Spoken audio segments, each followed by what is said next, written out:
श्री स्वामी समर्थ महाराजांना नवस कसं करावं.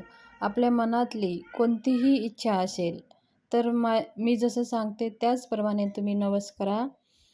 तुमच्या 3 दिवसामध्ये इच्छा पूर्ण होईल आणि ही 100% अनुभवसिद्ध सेवा आहे.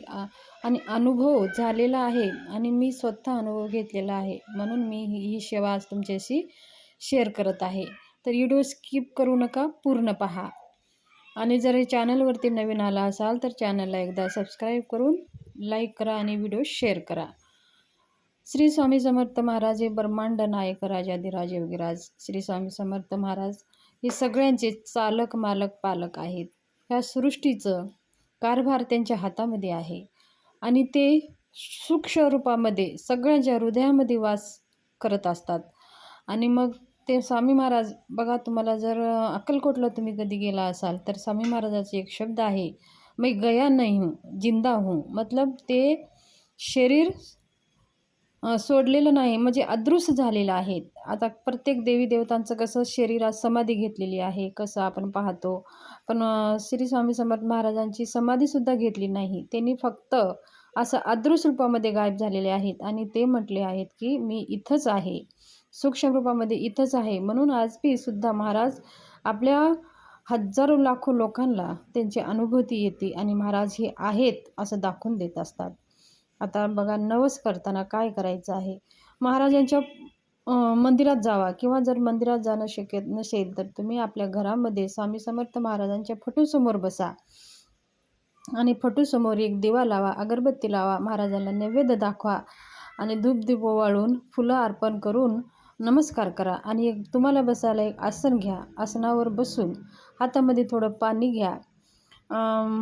पाणी घेऊन 3 वेळेस पाणी हातावरून खाली सोडा.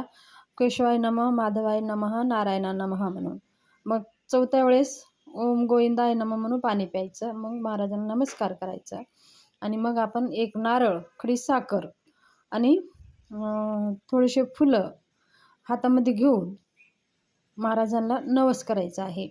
महाराजांना सांगायचं आहे, तुमचं नाव आणि गोत्र सांगायचं आहे आणि महाराजांना तुमच्या काही समस्या आहेत ते पण सांगायचं आहे.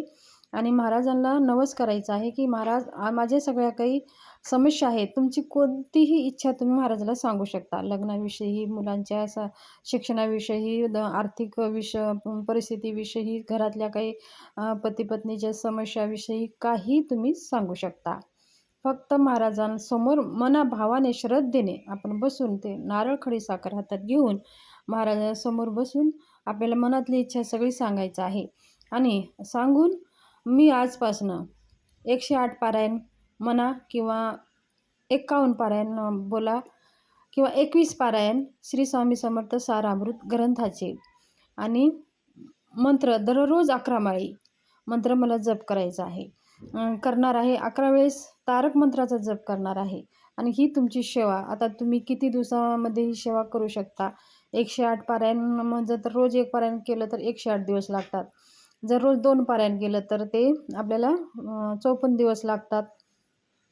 आणि जर आपल्याला 21 पारायण करायचं आहे आणि रोज 2-2 पारायण असं 21 पारायण जर करायचं असेल किंवा रोज 1-1 पारायण असं 21 दिवस आपल्याला पारायण करायचं असेल तर तुम्ही तुमच्या हिशोबानं नवस करा. अगोदर किती दिवसाचं पारायण करणार आहात ते तुम्ही ठरवून घ्या आणि मग ते स्वामी महाराजांसमोर बोला. 21 दिवसाचं बोला किंवा 11 दिवसाचं बोला. आणि 11 पारायण म्हणजे 21 अध्याय पूर्ण वाचले म्हणजे 1 पारायण घडतो. एक ग्रंथ पूर्ण वाचलं श्री स्वामी समर्थ सारामृत म्हणजे 1 पारायण घडतो. असे तुम्हाला 11 वेळेस वाचायचं आहे. म्हणजे 11 पारायण किंवा 21 वेळेस वाचले तर 21 पारायण आणि 108 वेळेस वाचले तर 108 पारायण असे होतात. तुमच्या हिशोबानं जसं तुम्हाला शक्य असेल तसं महाराजांना बोलून 21 दिवस, 108 दिवस, 51 दिवस, किती दिवसामध्ये तुम्ही किती पारायण करणार आहात ते महाराजांना सांगून ते नारळ, खडी साखर महाराजांच्या चरणाजवळ ठेवून द्यायचं आहे आणि महाराजांना विनंती करायचं आहे. रोज रोज 1 पारायण, 11 माळी श्री स्वामी समर्थ मंत्र, 11 वेळेस तारक मंत्र ही सेवा करून पहा. तुमच्या जीवनात कोणत्याही समस्या असू द्या, महाराज ते सोडवणार म्हणजे सोडवणारच. हे अनुभव सिद्ध सेवा आहे आणि हे मी स्वतः अनुभव केलेली ही सेवा आहे. ही सेवा करून पहा, तुमच्या जीवनाचं सोनं होईल. धन्यवाद.